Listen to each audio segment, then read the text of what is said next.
begin.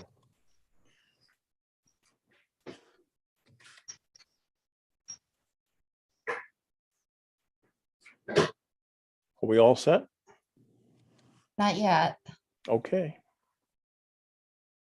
Okay, I'll start the webinar now. great. Thank you. So, good evening and welcome to the Common Council Finance and Claims Committee meeting for Thursday, March 10th, 2022 at 7:03 p.m. We will begin with the roll call of committee members. Councilmember David Hooverman, Present. Councilmember Tom Keegan, Here.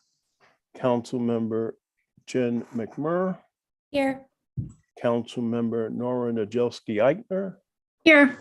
Councilmember Diane Revelous, Here. and Councilmember Greg Burnett is here. So we have a quorum. John Cotties has not joined as of yet. Moving on to item 3 on our agenda, which is public participation. We did not receive any written emails prior to the meeting that need to be shared. Has any member of the committee received any correspondence that they wish to share?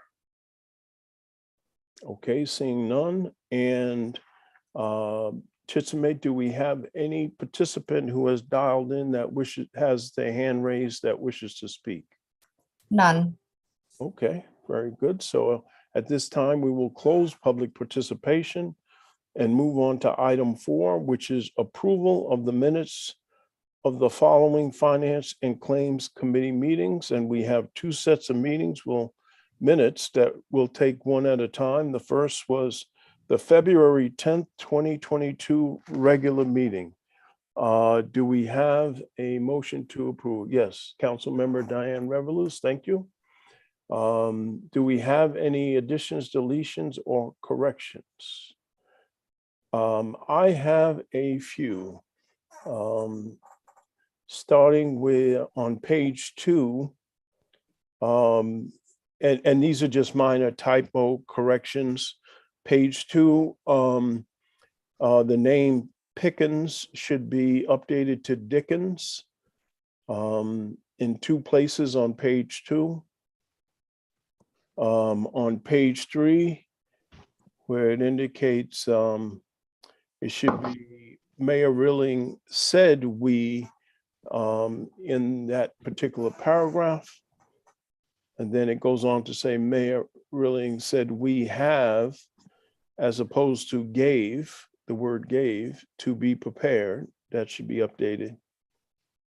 And on that same page, we should change the term from council to committee. It's finance committee, not finance council.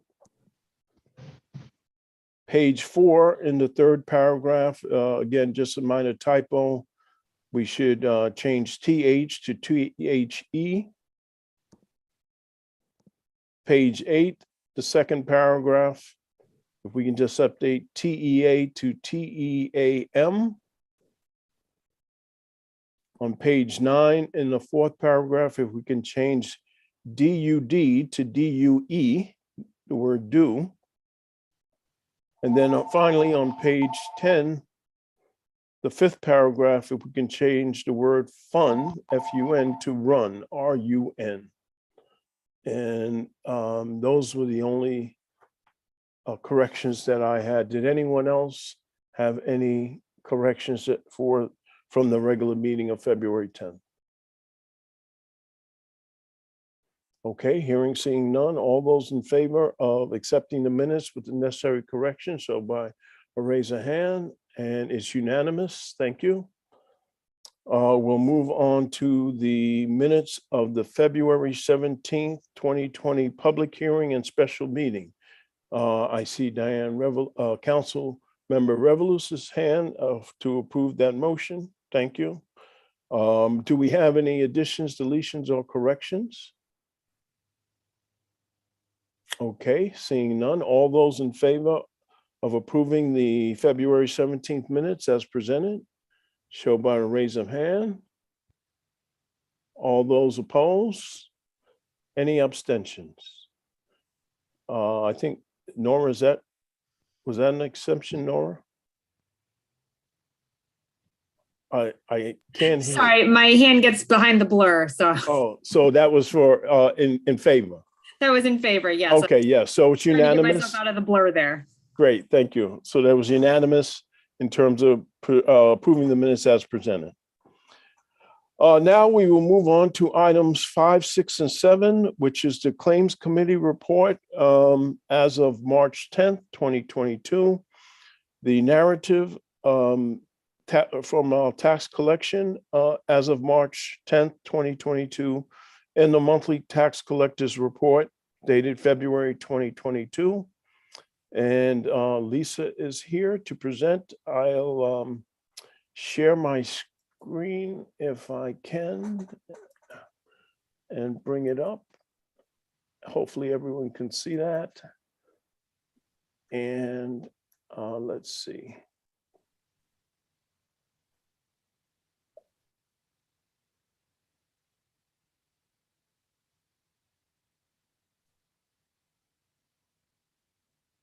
Get dizzy looking at there we I go. know, right? Okay, Lisa, it's all yours. Thank you.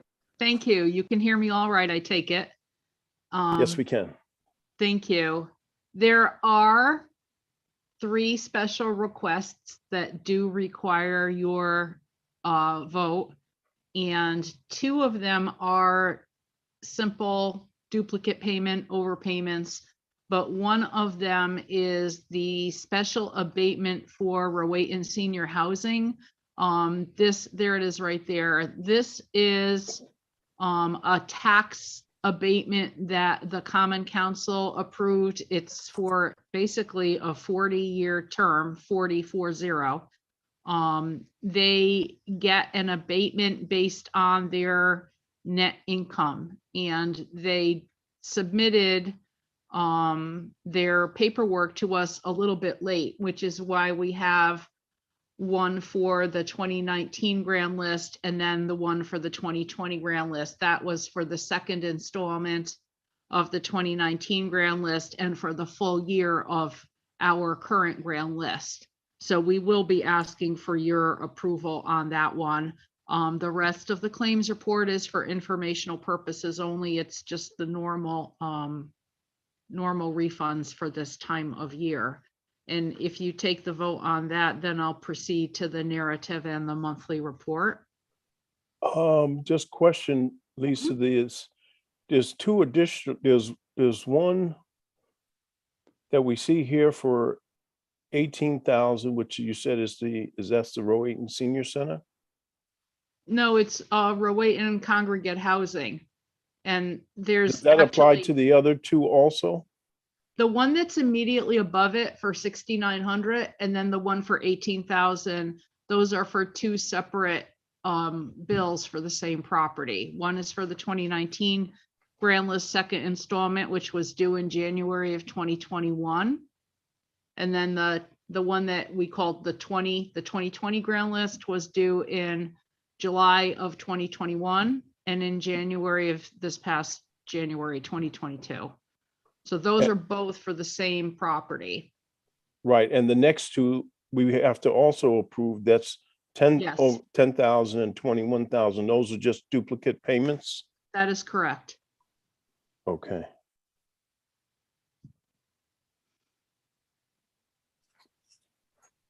If you'd like, I can proceed to the other reports, or I don't know how you want to handle it. We can, all 3 are part of the claims report. So we will vote on the claims report, which will include all 3 of those items. So before I call for the vote, I'll ask if there's any questions on these items. Okay, so do we have a motion to approve the claims report for March 10th? Council member Diana Revelous, thank you. I'll call for the question. All those in favor show by the sign of raising a hand. Thank you. It's unanimous. So the claims report is approved, and we'll move that for a full council approval at the Tuesday, March 22nd meeting. Thank you. The next two items on your agenda are for the narrative and the end of February report. And we are currently at, as of the end of February, 97.87, very close to 98% collected on our current levy, which is very good. We still have 4 months left in the fiscal year to reach closer to 99%. We also are in the process now of our delinquent enforcement with regard to delinquent billing. Our past due notices, we call them demand for payment notices, went out the end of February. We are giving our taxpayers until next Tuesday, March 15th, to pay prior to our filing lien continuing certificates in the town clerk's office.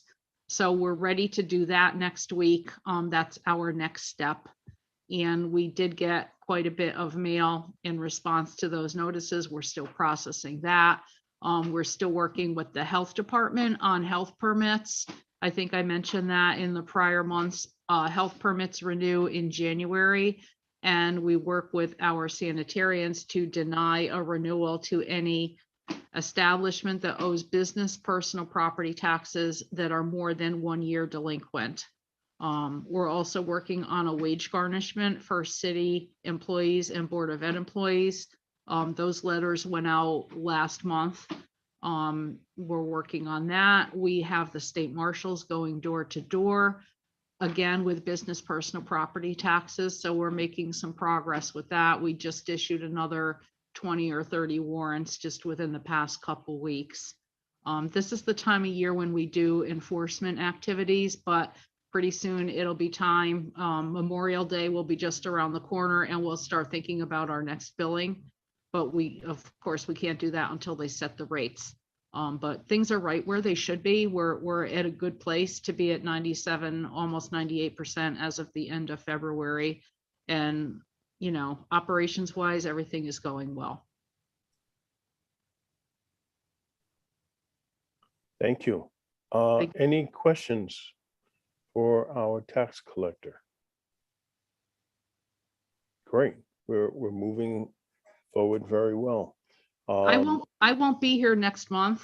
I'm on vacation the middle of April, so the assistant tax collector, Al Palumbo, will cover for me at this meeting.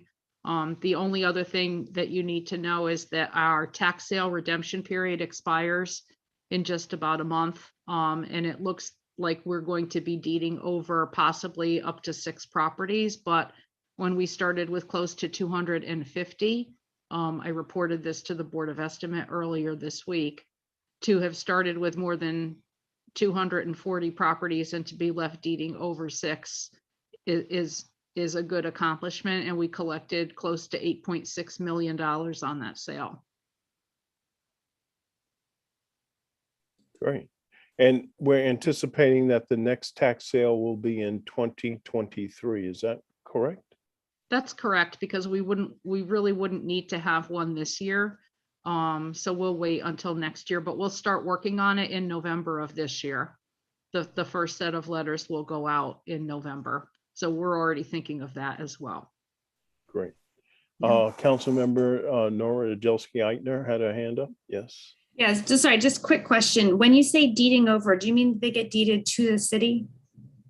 No, what a tax sale is, we're not taking title to these properties. We sold them to bidders at a public auction last year for back taxes. So the bidders bid on the properties, and the properties that did not get redeemed by the owners will be deeded over by me to the bidders. There was one property that we will take ownership to because we didn't get anybody bidding on it. So we will own that one, but it's not a residential or commercial property. It's a small piece of land. Okay, so when you say bid it over, so 5 or 6 of them are going to people who bid and 1 is going to the city? I think, yes, it's either 6 going to other people and 1 to us, or 5 plus 1. I can't remember. There were Okay, no, that's- 12 altogether. Okay, perfect. Thank you. That's very helpful. I just wasn't quite sure what that meant. Understood. Thank you. Any other questions for Lisa at this time? Okay, very good. Thank you so much. And enjoy your vacation. Bring Thank you. back pictures and we'll see you in April. In May. In May? Oh, you're gonna miss I'm going to this miss is next month. March. You're gonna miss April. So we'll Yep. see you in May. Got That it. is correct. Thank you. Thank you. Okay. Stay well, enjoy. everybody. Thank you. Yes. Okay, that moves us on to item 8, which is to receive the Oak Hills Authority monthly financial statement for January 2022. Let me, is anyone on from Oak Hills? Chitsime, were we able to reach anyone? No. Okay, all right, so we will postpone getting the January update, and we'll ensure that at the April meeting that we cover January and February, we'll also ensure someone from Oak Hills is on the meeting. That moves us to item 9, which is an update from the tax assessor's office on the senior tax relief program and an update on the preparation for the city of Newark reevaluation. And we have our tax assessor, Bill Ford, on the meeting to address item 9. Hello, Bill. Good evening, all. How's everybody doing tonight? So, excuse me, the elderly program, the filing period actually is currently. So the numbers that we give you are actually from last year's tax billing. We had a total of local participants. We had 1,158 local participants. We had 755 that qualified for the state program. The difference there is the factor that the city uses to increase the income limit. So we're increasing the income limit. For certain participants, we increase it to 72,300. That's a tier 2 maximum income. And we believe that's a good number. The median income for the city of Norwalk currently runs at about $85,000. So we're very close to that number for the maximum income for the tier 2. If you look at certain housing programs, federal government and otherwise, they look at 80%, 60%, 40% levels of income off of the median income for the area. So I believe it's 72,300 for the tier 2 and 58,700 for the tier 1. We're a good number. There was a slight decrease in the number of participants year over year. That was due to, I believe, the real estate market has been doing so well. I believe a number of seniors decided it was time to sell and relieve themselves of the burden of home ownership. So we've seen a significant increase in property values. And I believe the number of them did sell. We did have 200 new participants in the program. And that could be a factor of change of circumstances where people retired. I'm sure you're all familiar with the current economy where people were deciding, okay, with everything going on with COVID and everything, now's the time to push the button to retire, et cetera. So that's what we have. We have a total tax relief of $1.555 million going to seniors in the community. And they're also receiving state benefits of $447,000. Again, the filing period is actually happening right now. The filing period ends May 14th. That will be for the tax bills that come out they come out a little earlier, but basically July 1 for the August payment. And does anybody have any questions? I think Nora has a question. Yes. Thank you. the state programs and the local programs overlapping? Are there people who get both, or are they separate programs and you either get one or the other depending on where you qualify? You can get both. Okay. And then, but the tier 1 and tier 2, that is the total amount that they get combined between the two programs? So the ones that qualify for tier 1 receive $1,500 off of their taxes. The tier 2, it's a sliding scale. Mhm. So we have people receiving $320 off and going up from there. And is the tier 1, is all of that money coming from the city, or some of that money is city money and some of that money is state money? I'm just curious how the funding breaks down.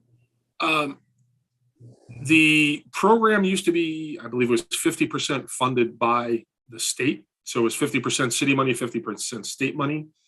In previous budgets, the state hasn't always fully funded those programs. Right. And now it's kind of going away. The state reimbursement is going away. Okay. And does this overlap? I know that Governor Lamont had made a proposal about increasing certain tax credits. Is that a different program? Is that a refunding of this program? I'm just trying to understand a little bit where this plays in with some of the conversations happening at the state. So the governor has made a number of proposals. The biggest one is the motor vehicle proposal, whereby reducing the rate to a certain number and then increasing the reimbursements to the jurisdictions. That is a net zero change to the city, because what it's doing is it's taking money that we receive from taxes, from motor vehicle excise tax, and basically providing that same dollar amount almost from the state. It's a net zero change to us. Mm-hmm. Right. There are a number of other programs he has recommended. I don't believe this is passed yet. He has recommended increases to the colleges and universities, and so those proposals are in the budget proposal. And once it's adopted, we'll have a better idea of where exactly we fit. Okay. And for these programs, are there strings attached for the senior homeowners in terms of, do they have some obligation to repay any of this money if they sell their house or anything? So this is just a flat sort of circuit breaker. We take the money off there. Okay, great. This is a thank you for being in the community for so long. You've paid your dues. This is how we pay them back for all that time they've been here. Yeah. Seniors, unlimited income. Again, as I said, most of your housing programs, if you're looking at rental programs or people looking to buy houses, you have affordable programs that are at 80%. You have low income programs that are at 60%. We're kind of in the range of those numbers. We're a little higher than the 80% on the tier 2. But again, it's a sliding scale based upon the income. Yeah, no, thank you. That's very helpful. I mean, I think this is certainly good news for the community. The council did increase the limits, the income limits right before I got here. I believe it was August of 1999 that they made the increases. I don't see any reason to make a change yet, as our median income for the jurisdiction is at $85,000, but we will keep track of that. And if it's sometime the council wants another recommendation, we can review it at that time. Great, thank you. Great. Council Member Diana Revelous. Thank you, Council Chair. I have just a quick question on the programming. This may be a little bit weird, but with any of this, especially with elderlies, our elder residents having abilities to come out of their mortgages, is any part of these programs geared in having these homeowners transfer their ownership to their families, meaning there is a lot of generational equity lost when somebody removes or leaves their home, and in particularly whoever else buys that home after. So just wondering if this program helps the family maybe alleviate the elder parent or elder couple or elder whoever from the mortgage, but helps the family under them take over that responsibility and leave leave those homes and equities within the structure of the family? If not, can we? So these programs are actually tied to the taxes paid for the duration of time that the elderly are living and owning the property. Right. So there are certain family trusts and things that they can set up that help them transfer the assets to the family. But Do we none of help this educate them in doing that at all as well, instead of just trying to get them like, oh, because I don't think, I can understand older, the burden of having to take care of a home, but the equity and the stability to the family overall on a generational scale for our residents. I would just love that we have more, what's the word? Just more thought towards. I understand that would not be under the assessment department's I didn't purview. think, oh yeah, okay. Possibly through our senior center, there are some programs where there could be some estate planning and tax advice, possibly through the senior center or some of our other departments, but it would not be the tax assessor's office, ma'am. Yeah, I know. But in asking you, I didn't know if you could, but I was just wanting to bring that out there. And maybe if it's not just that idea thrown out, so we can follow up. My personal knowledge of certain things crosses a number of different areas, but I would not legally, so I can't legally provide that advice because I'm not an actual attorney. Got it. I got it. I thank you. That's my question. I can follow up further with maybe those entities. Just wondering if we do have those stipulations for families, that's all. Bill, any headlights in terms of the number of applications that are currently coming in? Are we seeing an uptick compared to last year, or? So we've mailed out a number of applications. So this is actually the first year that they're starting to renew again. We had 2 years of automatic. The state program basically provided that if you already had it, you will get it again at the level that you were at. What we're seeing now is we sent out all of the renewal applications that are required. And I think there were about 150 additional applications that were mailed for people that called up, asked for the information on the programs. Again, if there's a situation change, unfortunately, if one of the spouses passed away and they lost some of that income, those are the people that we see the applications change during this time period. So we do send out all of the renewals. So the people that have to renew at this time period, it's a 2-year renewal system. So if you file this year, you don't have to file next year, you file the following.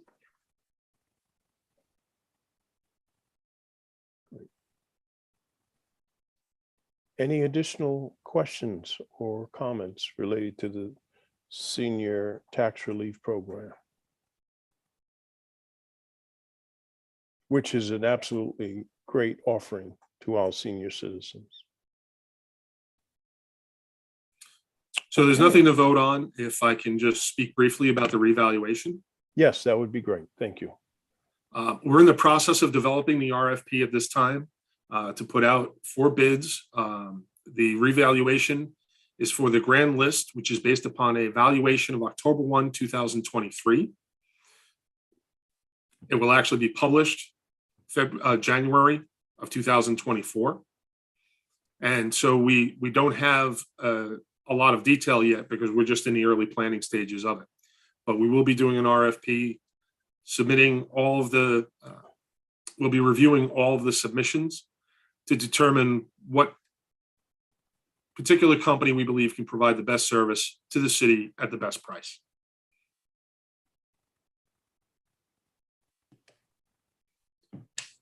Yes, Council Member Nora Najelski-Eichner. Sorry, I'm just full of questions tonight. So obviously we're all aware of the fact that property values have been skyrocketing in the last couple of years. And obviously, as you said, very preliminarily. But I am just curious if you have any sense of kind of what you're expecting to see in terms of percentage increases. Sabrina Church provided a really excellent overview of sort of some of the predictions for the cities economic outlook. And it made me think a little bit about sort of our commercial properties. What is your sense of the value of commercial property? Has it been going up at the same rate, or is residential going down? So I'm just curious if you have a sense of your sort of predictions of how some of this might look. So the commercial properties are valued on an income analysis. One of the factors in that income analysis is called the capitalization rate. We determine what the net operating income of the properties are, or an estimate of fair market value, what they would rent for on the market. We come up with a net operating income. We divide that by the capitalization rate. I cannot predict what the capitalization rates are going to be a year and a half from now. I have some ideas. I think they're going to be moving up a little bit. I believe that they're going to be possibly lower on some of the apartment buildings in our large apartment buildings, providing possibly higher values on those type of properties. So you've got different classes of commercial property that are adjusting in different ways. The residential property, I can tell you, is up considerably. Last time I looked, we were at about 45%. Wow. So as Henry knows, I've complained about the surrounding towns being up 70% in 1 year. Wow. But still 45%, that's huge. That's over a 3-year period. Yeah. So there's going to be some shifting of the tax responsibilities between the different property types that will be occurring in the next revaluation. Yes. Interesting. So just to make sure I'm understanding that clearly, so you expect that more of our property tax burden will be borne by our residential properties because our commercial properties are not increasing in value at the same rate, or some of our properties are not. Okay. Thank you. Correct. That's the occurrence across the Northeast. That's everywhere that's going on. Councilmember David Hooverman. Thank you, Chairman Burnett. That's interesting. Is that happening? Is that a nationwide trend right now? Are we seeing that as a trend, that we're seeing the commercial properties devaluing a bit, and the burden's being taken up by the residential? Or so we're not actually saying that the commercial properties are devaluing. We're saying that they're not increasing at the same rate as the residential property. I don't want to have any confusion there. So I can tell you across the Northeast, yes, we're seeing that across the Northeast. The different areas that you are in the country have different situations going on. It is possible that there's a particular area that previously did not, their commercial property was not at the same levels that our commercial properties are at. And due to all the different changes of people selling properties, moving to different areas, a lot of that has been going on recently in the last couple of years. So you could see a situation where previously a strip mall may have been sitting at a 50% vacancy, and due to an influx of new people in a particular area, you may see that strip mall is now operating at 80-90% occupancy. so since we're here, we're sort of talking about the grand list and property values and that. I'm just curious, and I think a lot of people don't understand what the assessor's office does and what your function is within, as one of the many cogs of the city, and especially you guys function on the income side of the city. And I'm wondering if you could give us a little primer of kind of what the assessor's office does, how you do it, how this reval takes off, and how it's done, those types of things. So the assessor's office is responsible for determining all property values for tax purposes. So as I said, on the commercial properties, we use an income approach to analyze those properties. On special use properties, let's say like a hospital or something like that, we'll use a cost approach. On residential properties, we use the market approach. What are sales in that area for that particular type of property generating in value? Then we get into personal property. Personal property is done on a schedule. This is assets the businesses own, like computers, furniture, and fixtures to operate their offices and their businesses. So that's done on a replacement cost. What would it cost you to buy that equipment? And a depreciation schedule, and the different types of assets have different depreciation schedules. We also are responsible for the motor vehicle values. Now, those values come from the retail, the NADA guide average retail value for that particular property. So for that particular vehicle. So if you have a 2005 Honda Ridgeline or whatever, it's straight out of the NADA guide. We don't adjust very much off of those values. That's where it's come from. We're actually seeing an uptick in those values because motor vehicle values have been increasing due to limited new motor vehicles being able to be produced because of chip shortages and other things like that. You used to be able to go to a dealership and get a discount off of the window price. Now we're seeing actually premiums on those window prices, which is causing an increase in those values as well. For the revaluation, what we do is we hire an outside company to come in. 2023 for Norwalk, this is a full inspection cycle. So all the properties will be reviewed. For accuracy, measurements will be confirmed. We will get pictures of all the properties to see what the properties look like, as close to our valuation date as possible. So when people come back and they want to discuss issues with their property values, we have good information to review with them. The company will be generating the values. They issue preliminary values, and they have informal hearings to discuss those values with the property owners. After you have an informal hearing, you still have the right to go to the BAA after the grand list is published in January. Our BAA does not hear property values over $1 million. So on commercial property, over $1 million, assessed for over $1 million. It gets a lot more technical, and most boards of assessment appeals do not have the expertise to review those type of properties. So what happens is the commercial property owners hire attorneys. They file the court cases as soon as they get their denial notices. And then it's reviewed through the courts with our in-house counsel, sometimes out-house counsel, and outside appraisers. That's pretty much the whole process. You said about the business property. Who is that? A self-reporting, or is that audited? How is that handled? Does that come through your office, or is that does that also incur outside expertise? Yes, and yes. It is self-reporting through declarations.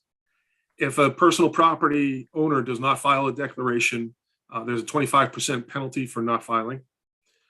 We do audits. We run audits with an outside consultant who is a certified public accountant. They come out, they get all of the financial documents they can from the entities. Sometimes it's a single user, sometimes it's a corporation. The last year of audits, we looked largely at the utilities and larger companies like that to review their information. And that's the audits are done on an annual basis. We have a select group. We just cycle through the different over 3,000 accounts that we have to confirm the information we're being provided is accurate. And how big is our assessor's office staff to handle all this? Well, we have 9 positions. We currently have a shortage of bodies in those positions. How short are we? We have been without a deputy almost 3 years now, I believe.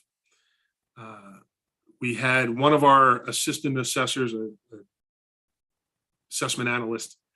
He left for a full-time assessor position, the top dog in another jurisdiction closer to his house, upstate. And we recently had, due to some health issues, we have somebody else that will be going off payroll shortly. Wow. Okay. That's understaffed. I see. Good to know. All right. Thanks, Bill. I appreciate the information. Thank you all. Does anybody else have any other questions? Yes, I see our Chief Financial Officer, Henry Dakowitz, has a question or comment. Thank you, Chairman Burnett. I'd just like to point out the impact of the valuations, as Bill has taught me over his 2 years tenure. If you recall conceptually, we have a net tax levy It's the amount of money we have to raise to pay for our expenses. We start with our budgets. We add the numbers that we will not collect, such as the veterans exemption, such as the allowance for bad debts, because we only collect 98.6% of the tax bills rendered. And then we subtract revenues that we get, most notably the intergovernmental revenues, the state grants that we get. So we may have a budget of $415 million, and the net tax levy that we have to raise from the community, let's say, is about $350 million. The way the valuations work is just an allocation methodology of who pays for the $350 million, for the portion that's supported by real estate taxes. If every property goes up by the same percentage value, then everybody will pay the same proportionate amount of the taxes that are raised. So if the net tax levy goes up by 5%, if your home goes up by 20%, but everyone else's home goes up by the same 20%, you're still going to have to pay that 5% increase to compensate. The way you end up with differential is when some properties go up in value and others do not. The best example was when the Sono Mall was built. Now we have a new property with a valuation of $500 million. So the mill rate in that district will be different because the value of all the properties in that district have gone up. So the other districts will pay a little bit less because of the fact that there was an increase somewhere else. So you can't look at the increases in isolation. I think Bill and I have been talking, and I think he expressed it very clearly tonight, that the increases on the residential side are tremendous, and that's a nationwide trend. And the increases on the commercial side are much lower. So what does that mean? There will be a shift such that the residential homeowners will have to pick up a bigger share of that net tax levy from the other properties. Just in tagging on to what he said, this is why I had that question, because versus a homeowner to renter and how that changes can cause the problem. So sorry about my phone, but in particular, what Henry just said with the outcome towards the end of the shifting and who will then end up paying. That's why I asked about the homes and how they're being removed from families. But I love how you explain, Mr. Dakowitz, because you always make it so much more like feasible for my brain to comprehend. But that's exactly why I was asking those questions. Not to say, Mr. Ford, you're not on it. It's just that's where my question was going. If it makes any sense about if it's going to residents, and particularly if they're tenants, that's a different look than a homeowner if it does go to residents in the residential area, or if that makes sense. But that's why I was asking that, Mr. Dakowitz.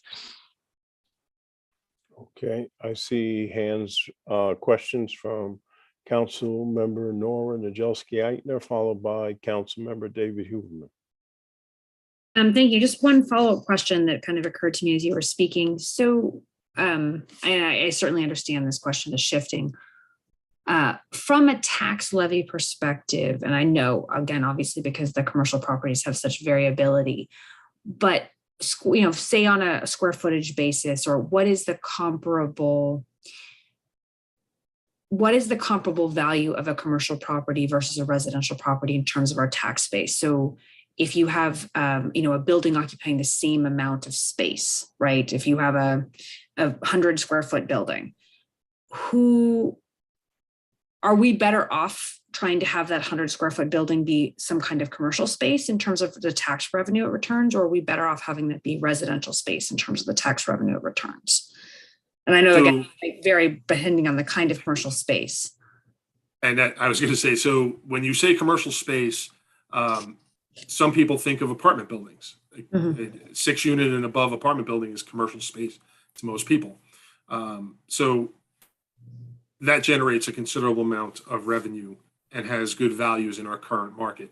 due to the low interest rates, they're able to borrow at a very low rate. Therefore, the property has more value.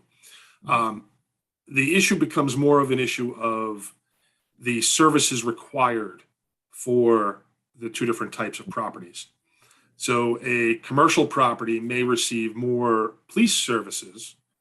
If I have a retail store, the police are, driving by it more often, making sure nobody's doing anything to it than they are some of our residential properties. But the residential properties, you will have children in the school district. So that's more where the issue is. The cost to construct, round numbers, it would cost you almost twice as much for a high-end commercial building right now than it would a residential property right now. But that's just a factor of the type of construction. So steel, the cost of steel, concrete, things like that, that you have the ability to build with wood on the residential side. So the actual value is part of it. The other part of it is the occupancy of it and the services needed to satisfy that occupancy. I would add, in addition, you're trying to compare apples and oranges in the sense that residential properties are measured on market basis, supply and demand. Everybody comes in from New York and Boston, they bid up the same, 5,000 square feet. Whereas on the commercial side, you're looking, if I got you right, Bill, with an income and expense approach. So it becomes determinant by how many properties they are, what's the cash flow, and then you do a business valuation, the capital rate as a multiple of that cash flow.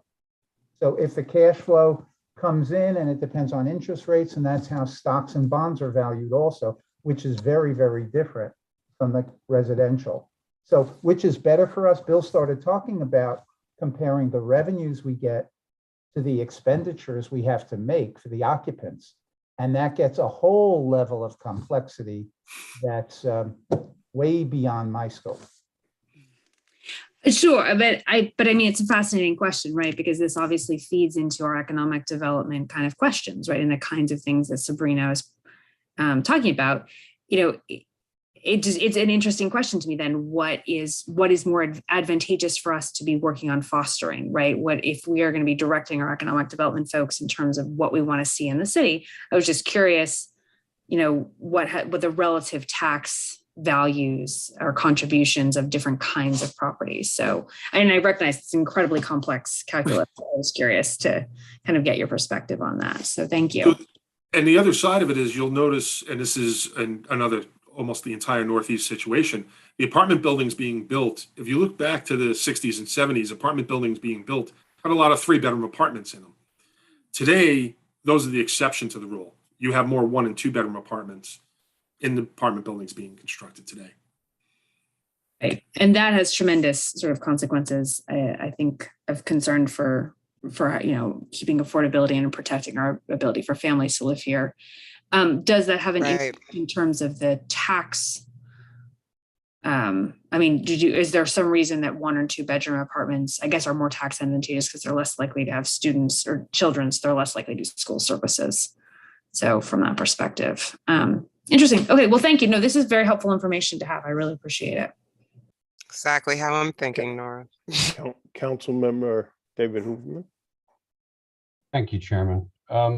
Just a quick follow-up. The shift we're not going to see this is going to impact fiscal year 25, correct? Correct.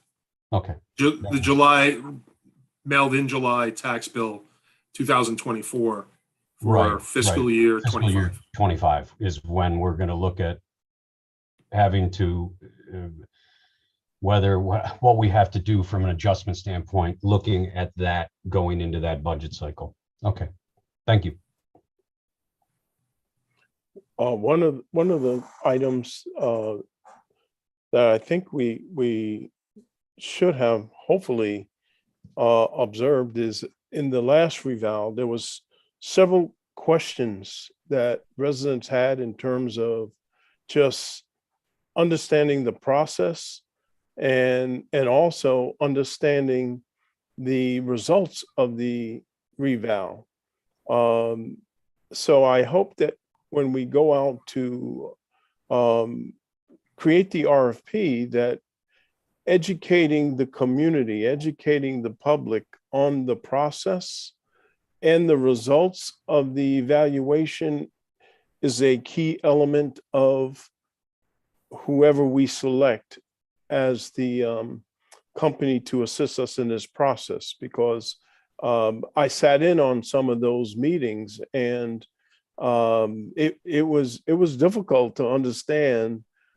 You know, several residents had really serious concerns about what is this process, what does it mean, and why did my numbers double? And you know, so you know, again, education I think is a very important element of this process. So I've been in the assessment field just shy of 30 years. And disclosure and transparency are key to a successful revaluation. So showing people where the values change, showing them the sales. If we're on the residential side, we're going to show them, okay, so for this particular neighborhood, these are the sales that we have. This is why the values increased in this neighborhood, or they didn't increase as much in this particular neighborhood. A lot of things, a lot of times with revaluations, the confusion is because people are talking to their friends. And the friend went up 20%, but I went up 50%. And this doesn't make sense because we have the same house. You may have the same house, but one of you may have been completely renovated in the last 3 years. The other one hasn't been renovated in 25 years. Or you're in completely different sections of the city, which could have considerable differences in value. And that's our job in the assessor's office, is to explain that and get that information out better.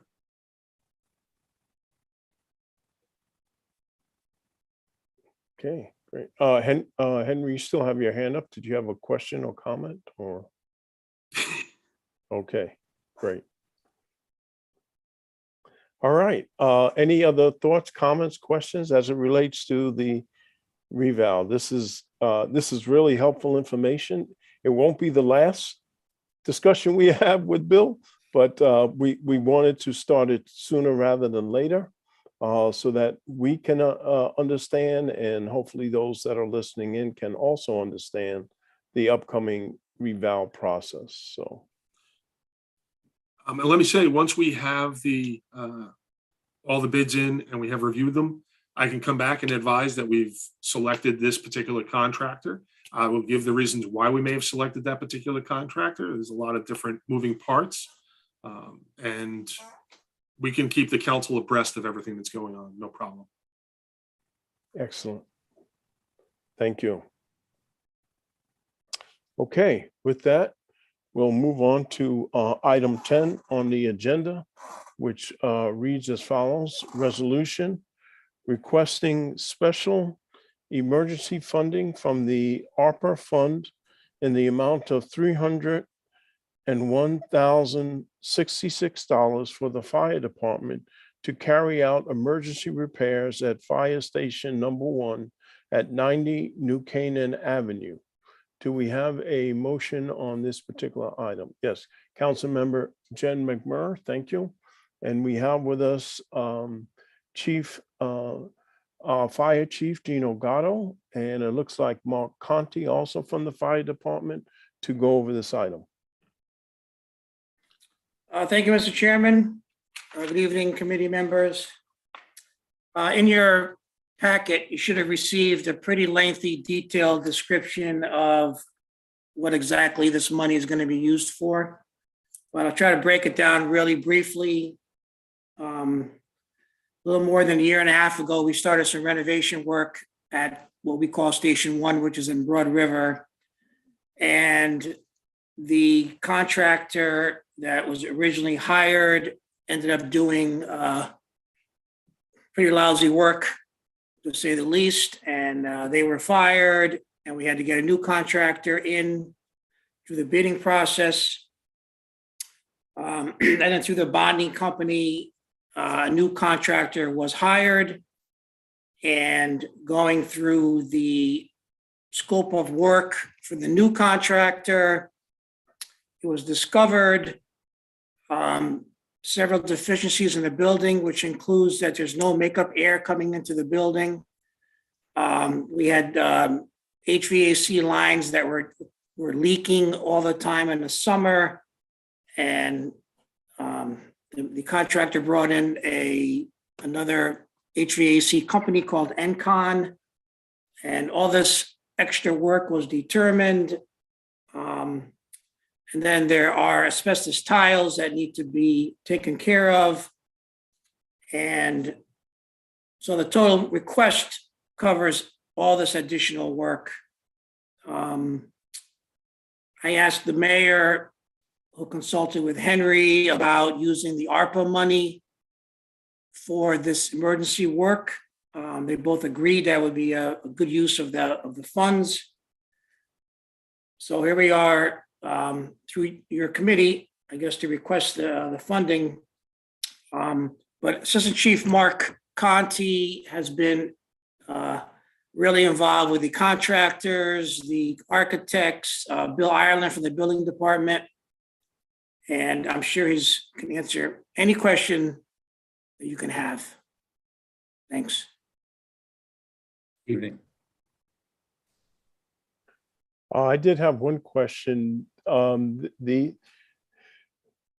use of this fund will be to address the emergency situation, so it's somewhat of a one-time cost to, once the problem is fixed, it's fixed. It's not an ongoing expense. No, it's not an ongoing expense at all. This is a one-time fix, and while we're finishing the renovations that the original contractor that Chief suggested was after he was removed, while we're finishing it, it has been deemed definitely more cost effective while we have the building opened up to address this issue. In which case, Bill Ireland did the inspection and also said that the code violation actually must be addressed before we can get close out the permit for the building. Yes, Councilmember David Hooverman. Thank you, Chairman. Where do we stand with the first contractor that made a mess of things? Because I know there were some issues with him. Is that resolved now? Were we able to go after them for cause for any of this? Well, the first contractor was hired, and the bid price was $191,000. To date, we have not paid that company 1 penny. Oh. And we've been through with the Corporation Council and through the bonding agent, the surety bonding company. This has been dragged. This has been going on now over a year just to get another contractor in there and to try to get this work restarted. But to answer your question, no, we didn't pay them anything. They left tools on the job. They never came back to pick them up. I don't know what happened to them, to be honest with you. All right. Well, thank you. I'm glad we're gonna get this addressed for you guys over there. It's definitely needs to be taken care of. I remember a year and a half ago when we were first looking at doing this. So I'm glad we're moving it forward. Great, appreciate it. Yes, Councilmember Nora Najelski-Eichner. Thank you. And I agree. This seems like, certainly something that has to be addressed. And I certainly appreciate the logic of fixing this while the walls are open. I think that's the kind of thing we should always be doing, right? Save the money on doing things twice. But I did just want to ask, and Mr. Dakowitz, you may be the correct person. I thought that most of our ARPA money had already been allocated. So are we, in doing this allocation, are we not funding something else? Or had there been some held in reserve for, I just was curious what the source of this was in terms of other things we might be doing with the ARPA money. Very good question. We have a process where we know what the funds are from ARPA. We've allocated and designated into general broad categories. First, by areas of the city, for example, public works areas, which is primarily going to be the flood mitigation, economic development, which is being done in those areas. We're also looking at wiring the city. So we have monies that are allocated, but we didn't allocate all of them. No one's getting shortchanged because of this, but we are setting up a control system so that we are going to treat projects for ARPA like we treat capital projects now, which means when they are approved, a document will go to the controller, who will then, we have all of the ARPA monies segregated right now into a separate fund. When a project gets approved, an ARPA project will be set up with a maximum spend based on the approved dollars. I did that for two reasons. One is I want to make sure we don't overspend the ARPA monies. And secondly, to ensure some accountability project by project. And quarterly, we have to report to the US Treasury. Here's how much we've spent, here's what we're getting, here are the milestones, etc. So we had extra money available. We felt this was imperative, and therefore the decision was made by the mayor to allocate some of this ARPA money for this repair. Great, thank you. That's very helpful. And then my follow-up question is, again, I'm interested in making sure that we are not being penny wise and pound foolish. So is this the comprehensive project that needs to be done, right? If we're having the walls open, if we're doing this, are we solving all of the problems? Or are there things that, oh, it would be nice if we solve this and we might have to deal with it in 2 or 3 years, but we don't want to make the ask too big. So is there anything else that should be done, should we consider would be more cost effective in the long run if we did now? Or do you feel like this is the right scope of the project and this kind of takes care of everything? So when we actually went through with the contractor, we did really discuss that in depth. And what happened, there were some the split AC units that get put in. So those were installed a little ways back. So what NCON came up with was they said this is the best cost-effective solution because those units are new enough where they are still efficient. There was just some issues with the clearance and some of the way the lines were. So what they did is they came up with what they feel and we feel is the most cost-effective way to augment the system and provide that makeup air to bring it up to code. And it's also going to re-insulate the building, which is what it really lacked when we started opening up. And that was what was causing all that issue. So this is between the building department, the contractor and NCON with their engineering, this is basically the most cost-effective way to do this. And this should be, this building was from 1961 and it was never renovated. So this is, cost-effective. Our pretty much with this building, this will add the efficiencies that it didn't have as far as insulation. As far as instead of trying to do a whole abatement, we can encapsulate the floors with these with the floating floor system. And other than that, our windows will be that last project at some point because those are the old 1960s windows. But NCON was very comfortable with this actually being a very good fix that while everything's opened up, because obviously the windows are an exterior. So that's a little different of a project, that's scope. Sure. So this will enable them to, I'm sorry. And what's the anticipated lifespan then of these split air conditioning units? I don't have as far as I know from what NCON has said, these are they're newer units and they're pretty efficient units, and they all have the newer type of coolant system in them. So everything is up to code now. And for the pretty much foreseeable future, they said this will suffice pretty well.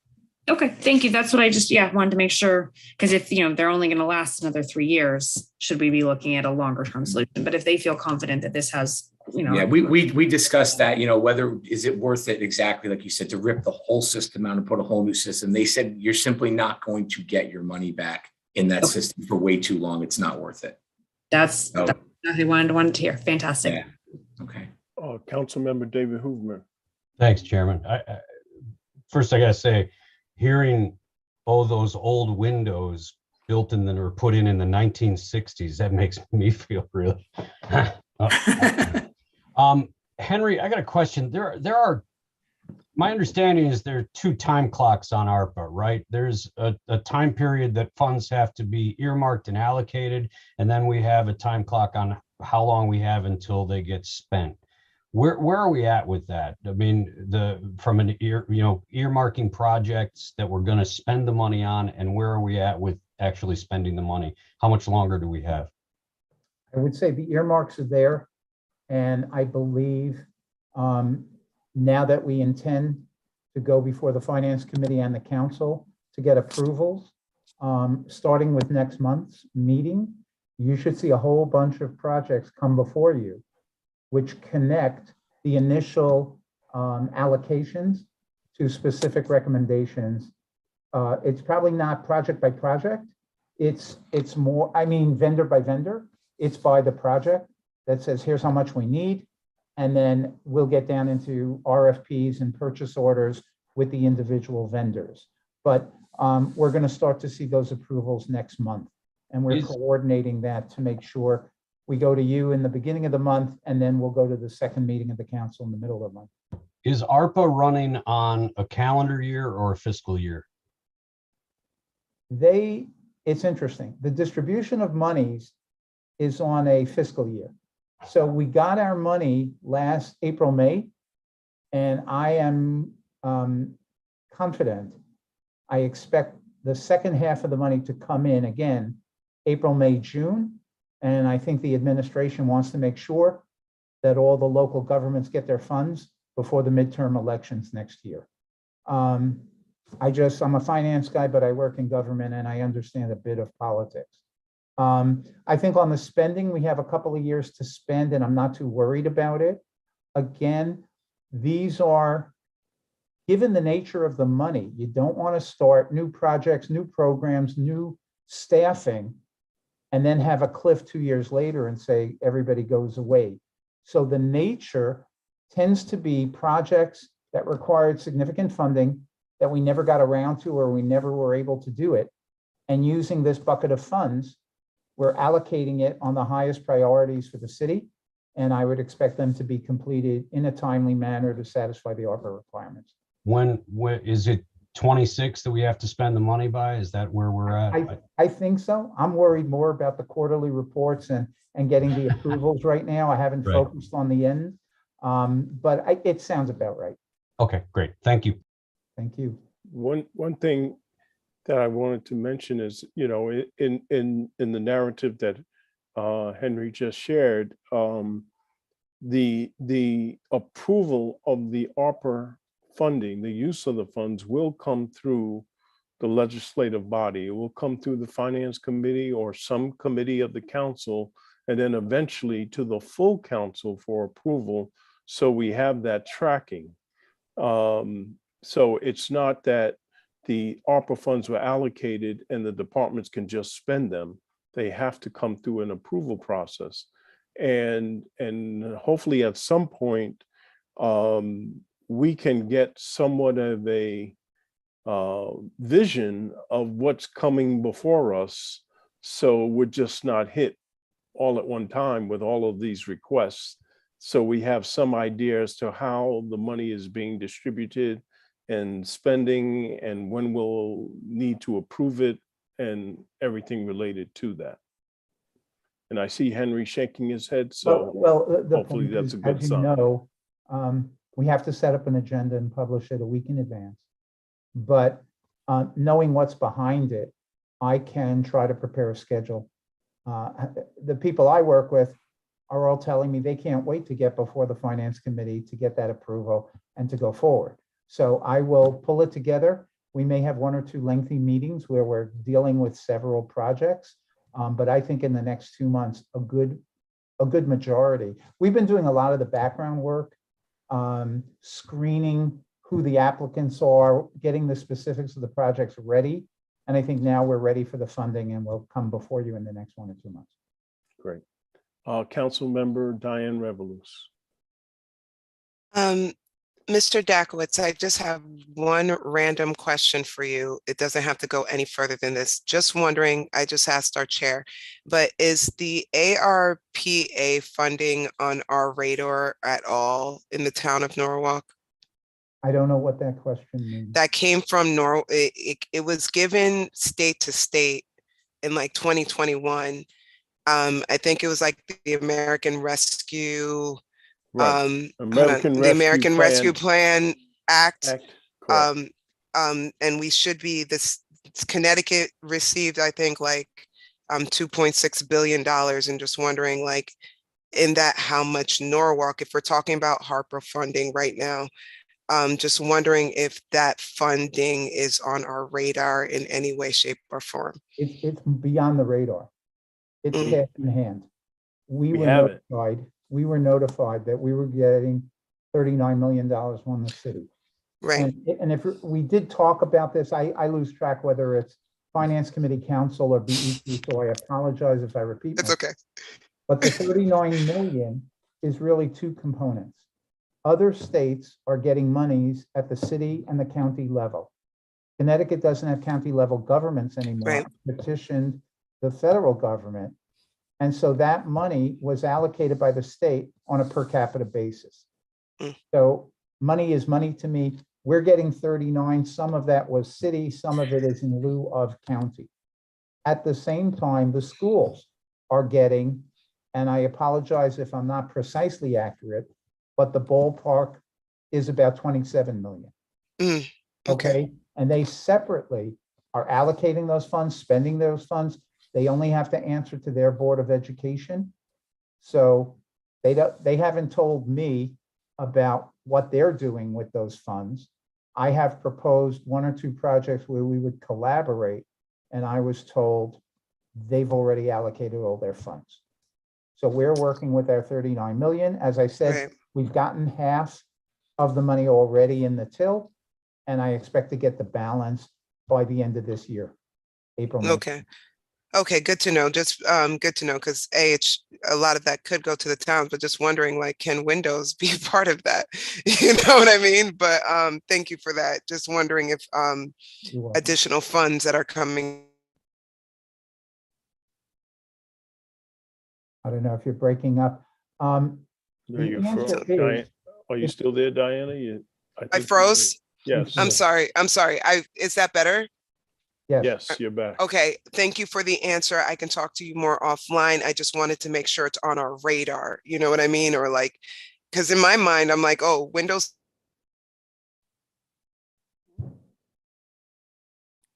You froze. I'll talk to you more. I'm sorry. I'm so sorry. Let me just respond. Okay. I'm so sorry about the freezing, guys. I'm so sorry. To me, the ARPA funds are an extension of our capital budget. Mm-hmm. These are not day-to-day operating expenses. These are capital budgets. Right. I get it. Capital assets that are going to be long-lived and more than $5,000. We have a backlog of 220 million of approved projects that have not been funded yet, that have not been borrowed. Originally, I had a thought that maybe some of these ARPA funds would be used to chip away at that 220 million. But the city and leadership has come up with all of these priorities beyond the capital budgets. Right. So the ARPA monies are primarily for new projects that haven't been done, haven't been proposed. And so what will happen is probably Chief Gatto, Mark, and the fire department, maybe next year in the capital budget, will propose, here's a Windows project. And it'll go through the capital project approval process like anything else. Gotcha. Thank you. You're welcome. And sorry for this freezing. Sorry. Oh, we have a resolution on the floor. Are there any other comments or questions related to this resolution? Okay, hearing, seeing none. All those in favor of approving this resolution, show by the sign of raising your hand. And let's see, Mr. Kites, are you in favor? I'm not getting a response. All right, so it looks like it's unanimous. So this item will move to the full council on Tuesday, March 22nd for approval, and we'll go from there. Great. Thank you very much. Thank you very much. We Thank you, appreciate it. everyone. Thank you, Henry, for the explanations. Thank you. Have a good night. Good night. Great. I'll just note that, Chitsame, when this item goes to the full council, we should just indicate the account, which is the American Rescue Plan Act funds as the account that, the money will be coming from. With that, that completes the agenda. Do we have a motion? Yes, Councilmember Diane Revelous. Motion to adjourn. Okay, very good. Thank you. All those in favor? All right, it's unanimous. Thank you. Have a good rest of your evening and stay safe. Take care. Good You night, too. everyone.